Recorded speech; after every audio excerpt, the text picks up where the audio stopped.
saya Ristika Putri, mahasiswa manajemen dengan NIM 211800528. Kali ini saya mendapatkan kesempatan untuk menjelaskan salah satu dari materi bank dan lembaga keuangan lainnya. Nah, materi yang akan saya pilih yaitu mengenai manajemen asuransi. Sebelumnya, saya telah melakukan wawancara personal terhadap teman-teman saya. Ini adalah bukti dari wawancara saya. Dari wawancara tersebut dapat saya simpulkan bahwa belum semua orang mengetahui apa itu pengertian dari manajemen asuransi, atau hanya sebagian orang saja yang telah mengetahui pengertian tersebut. Namun, mereka belum tahu bagaimana cara menerapkannya dalam kehidupan sehari-hari. So, apa sih itu manajemen asuransi? Menurut Undang-Undang Nomor 2 Tahun 1992 tentang Usaha Perasuransian, asuransi yaitu perjanjian dua pihak atau lebih dengan mana pihak penanggung mengikatkan diri kepada tertanggung dengan menerima premi asuransi untuk memberikan penggantian kepada tertanggung karena kerugian, kerusakan, atau kehilangan keuntungan yang diharapkan atau tanggung jawab hukum kepada pihak ketiga yang mungkin akan diderita tertanggung yang timbul dari suatu peristiwa yang tidak pasti atau untuk memberikan suatu pembayaran yang didasarkan atas meninggal atau hidupnya seseorang yang dipertanggungkan. Nah, jadi itu dia pengertian dari manajemen asuransi. Nah, teman-teman, manajemen asuransi itu juga mempunyai banyak manfaat loh. Di sini saya hanya mengutip 5 dari manfaat manajemen asuransi. Apa aja itu? Yang pertama yaitu rasa aman dan perlindungan. Yang kedua, perindistribusian biaya dan manfaat. Yang ketiga, alat penyebaran risiko. Yang keempat, tabungan dan atau jaminan kredit. Dan yang terakhir yaitu peningkatan usaha. Selanjutnya, manajemen asuransi juga mempunyai dasar hukum. Ada 2 dasar hukum manajemen asuransi. Yang pertama yaitu Undang-Undang Nomor 2 Tahun 1992 tentang Usaha Perasuransian. Dan yang kedua yaitu Peraturan Pemerintah Nomor 73 Tahun 1992 tentang penyelenggaraan usaha perasuransian. Namun dari manajemen asuransi tersebut juga mempunyai resiko. Resikonya yaitu ketidakpastian dari kerugian finansial atau kemungkinan terjadi kerugian.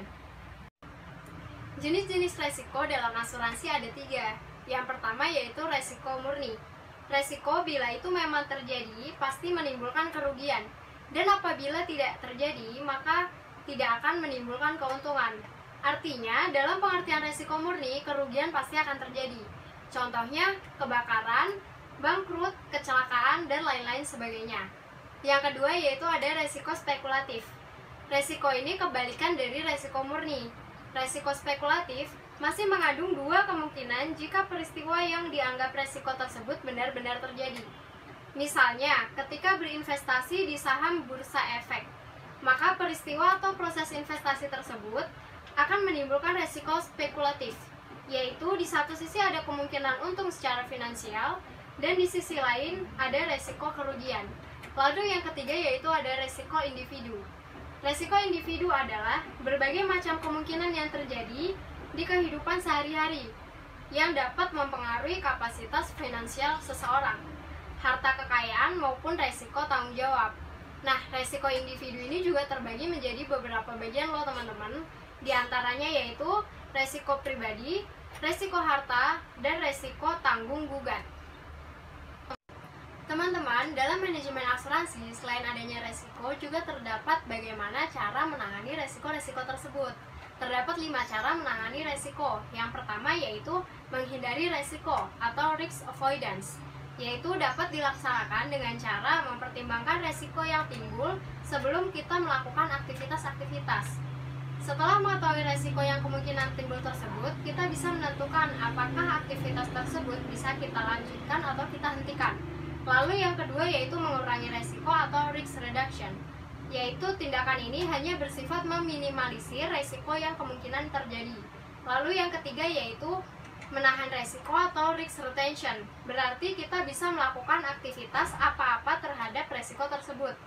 Resiko tersebut dapat ditahan karena secara ekonomis biasanya melibatkan jumlah yang kecil.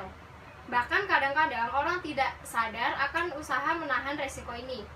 Lalu yang keempat yaitu ada membagi resiko atau risk sharing, yaitu tindakan ini melibatkan orang lain untuk sama-sama menghadapi resiko tersebut.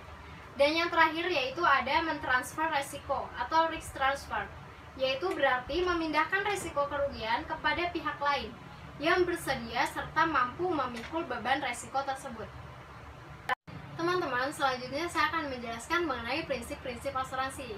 Terdapat 6 prinsip asuransi. Yang pertama yaitu insurable interest, di mana hak untuk mengasuransikan yang timbul dari suatu hubungan keuangan antara tertanggung dengan yang diasuransikan dan diakui secara hukum. Yang kedua yaitu utmost good faith, yaitu suatu tindakan untuk mengungkapkan secara akurat dan lengkap semua fakta yang material mengenai sesuatu yang akan diasuransikan, baik diminta maupun tidak. Artinya, si penanggung harus dengan jujur menerangkan dengan jelas segala sesuatu, luasnya, syarat atau kondisi dari asuransi, dan si tertanggung juga harus memberikan keterangan yang jelas dan benar atas objek atau kepentingan yang dipertanggungkan. Lalu yang ketiga yaitu indemnity, suatu mekanisme di mana penanggung menyediakan kompensasi finansial dalam upayanya menempatkan tertanggung dalam posisi keuangan yang ia miliki sesaat sebelum terjadinya kerugian. Nah, yang ketiga ini diatur dalam KUHD, pasal 252, 253, dan diperjelas dalam pasal 278.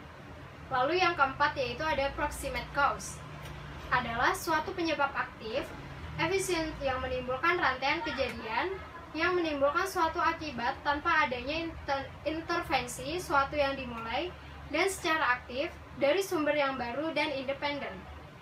Yang kelima yaitu ada subrogation, pengalihan hak tuntut dari tertanggung kepada penanggung setelah klaim dibayar. Dan yang terakhir yaitu ada contribution, adalah hak penanggung untuk mengajak penanggung lainnya yang sama-sama menanggung, tetapi tidak harus sama kewajibannya terhadap tertanggung untuk ikut memberikan indemnity. Untuk yang terakhir, saya akan menjelaskan mengenai jenis-jenis usaha perasuransian. Terdapat 2 jenis usaha perasuransian. Yang pertama yaitu usaha asuransi. Terdapat 3 bagian, yaitu yang pertama asuransi kerugian atau non-life insurance, yang kedua asuransi jiwa atau life insurance, dan yang ketiga yaitu reasuransi atau reinsurance. Lalu yang kedua yaitu ada usaha penunjang usaha asuransi. Ada 5 dalam bagian ini. Yang pertama yaitu pialang asuransi, yang kedua pialang reasuransi, yang ketiga penilaian kerugian asuransi, yang keempat konsultasi aktuaria, dan yang terakhir yaitu ada agen asuransi. Nah teman-teman, itu dia materi mengenai manajemen asuransi yang dapat saya sampaikan. Untuk kesimpulannya dapat dilihat di sini.